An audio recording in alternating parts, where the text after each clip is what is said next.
Some applications of trigonometry. Question 2.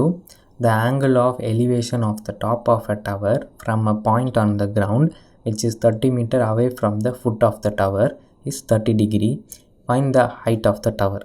Question என்ன கொடுத்துருக்காங்கன்னா, கிரவுண்டில் இருந்து டவரோடைய உச்சியை பார்க்குற டிஸ்டன்ஸ் வந்து 30 மீட்டர்ஸ், நம்ம டவரை பார்க்குற ஆங்கிள் வந்து 30 டிகிரி.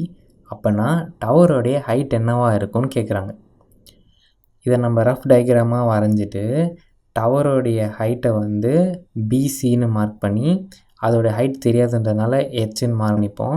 இப்போ நம்ம பார்க்குற ஆங்கிள் வந்து 30 டிகிரி, அது வந்து டவர்லேருந்து 30 மீட்டர்ஸ் அவையில் இருக்குது. ஸோ நான் அந்த பாயிண்ட்டை வந்து ஏன்னு மார்க் பண்ணேன். ஸோ ஏலேருந்து தான் நம்ம பார்க்குறோம். ஸோ இப்போ வந்து அந்த ஆங்கிள் கொடுத்துருக்காங்களா, அதோடைய ஆப்போசிட் சைடு நம்ம கண்டுபிடிக்கணும். அதோடைய அட்ஜசன்ட் சைடு கொடுத்துருக்காங்க. ஸோ ஆப்போசிட் அட்ஜசன்ட் ஆங்கிள் இது எந்த ஃபார்முலாவில் வரும்? tan theta. tan theta is equal to opposite side by adjacent side. இதில் opposite side வந்து CB, adjacent side வந்து AB. கொடுத்துருக்க வேல்யூவில் நம்ம இந்த ஃபார்முலா சப்ஸ்டிட் பண்ணிடுவோம். tan 30 degree is equal to h divided by 30.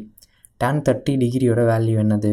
Ratio டேபிளில் tan 30 degree is equal to 1/√3. So tan 30 டிகிரிக்கு பதிலாக 1/√3 சப்ஸ்டிட் பண்ணிவிட்டு 1/√3 is equal to h divided by 30 வரும். இப்போ 30 வந்து ஈக்குவல் சைனுக்கு லெஃப்ட் ஹேண்ட் சைடு நம்ம எடுத்துகிட்டு போனோம்னா இந்த பக்கம் டிவிஷனில் இருக்கிறது அந்த பக்கம் மல்டிப்ளிகேஷனில் வரும். So 30 multiplied by 1/√3 is equal to h. நான் இப்போ அதை ரிவர்ஸில் எழுதிக்கிறேன். h is equal to 30 divided by √3. ஏன்னா multiply பண்ணியாச்சுல.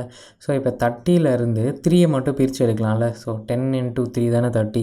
So h is equal to 10 into 3 divided by √3. 3ல் பார்த்தீங்கன்னா 2 √3 இருக்குது. √3 into √3 தான் 3. ஏன்னா √3 ஸ்கொயர் ஆகிடும். ஸ்கொயர் அண்ட் ரூட் கேன்சல் ஆகி 3 தான் இருக்கும். அதனால் வந்து 10 into √3 into √3 divided by √3. இதில் கீழே இருக்கிற ஒரு √3யும் மேலே இருக்கிற ஒரு √3யும் கேன்சல் ஆகிடுச்சுன்னா h is equal to 10√3 meters. மறக்காமல் சேனலை சப்ஸ்கிரைப் பண்ணிவிடுங்க. தேங்க்யூ.